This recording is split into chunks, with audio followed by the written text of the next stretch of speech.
رسول اللہ صلی اللہ علیہ وسلم کے زمانے میں ایک عورت کو بہت خون آتا تھا، تو اس کے لیے ام سلمہ نے رسول اللہ صلی اللہ علیہ وسلم سے پوچھا، تو آپ نے فرمایا اسے چاہیے کہ یہ عارضہ لاحق ہونے سے پہلے مہینے میں حیض کے دنوں اور راتوں کی گنتی کا خیال کرے، یعنی جب یہ بیماری نہیں ہوئی تھی تو اس وقت مہینے میں کتنے دن پیریڈز ہوتے تھے اس کو یاد رکھنا چاہیے۔ تو آپ اپنی بچیوں کو یہ بتائیں جب پہلے پیریڈ شروع ہونا تو ڈائری منگوا کے کہیں کہ نوٹ کرو کس دن شروع ہوا اور کس دن اینڈ ہو رہا ہے، اگلے مہینے بھی ایسے، اگلے مہینے بھی ایسے، 3 مہینے میں پتہ چل جاتا ہے عادت کیا ہے۔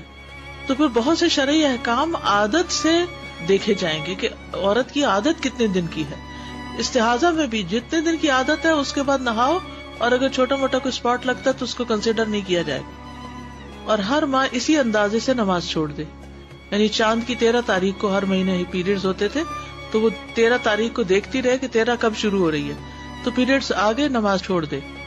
جب یہ دن گزر جائیں تو غسل کر لے اور انڈر ویئر پہن لے اور اس میں نماز پڑھتی رہے، یعنی اپنے پیڈ وغیرہ رکھ کے۔ ہر نماز کے لیے نیا وضو کرنا۔ عدی بن ثابت اپنے والد سے اور وہ عدی کے نانا سے وہ نبی صلی اللہ علیہ وسلم سے مستحاضہ کے بارے میں روایت کرتے ہیں کہ اپنے ایام حیض کی نمازیں چھوڑ دے، پھر غسل کرے اور نماز پڑھنا شروع کرے، اور ہر نماز کے لیے وضو کیا کرے۔ ٹھیک ہے، سمجھ آ گئی؟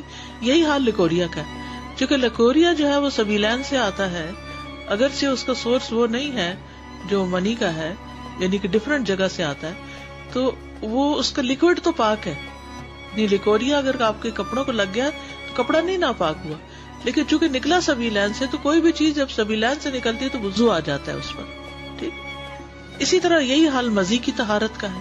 حضرت علی رضی اللہ عنہ کہتے ہیں کہ میں ایک ایسا آدمی تھا جس کی مزی بہت نکلتی تھی، تو میں بار بار غسل کرتا تھا، یہاں تک کہ میری کمر کی کھال بوجہ پانی پھٹ گئی، تو میں نے نبی صلی اللہ علیہ وسلم سے اس کا ذکر کیا، تو رسول اللہ صلی اللہ علیہ وسلم نے فرمایا تم ایسا نہ کرو، جب تم مزی دیکھو تو صرف اپنے عضو مخصوص کو دھو ڈالو اور وضو کر لو جیسے نماز کے لیے وضو کرتے ہو۔ اس میں بھی وضو ضروری ہے، نہانا ضروری نہیں۔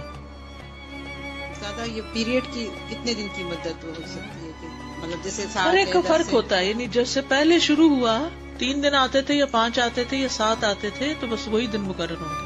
اچھا، 15 دن تو نہیں ہوتے ہیں اس میں؟ 15 دن تو نہیں ہوتے، زیادہ سے زیادہ کتنے ہو سکتے ہیں؟ کوئی ہر ایک کی عادت فرق ہے، کچھ نہیں کہہ سکتے۔ اچھا، 15 دن نہیں ہو سکتے، اتنے زیادہ تو نہیں ہو سکتے۔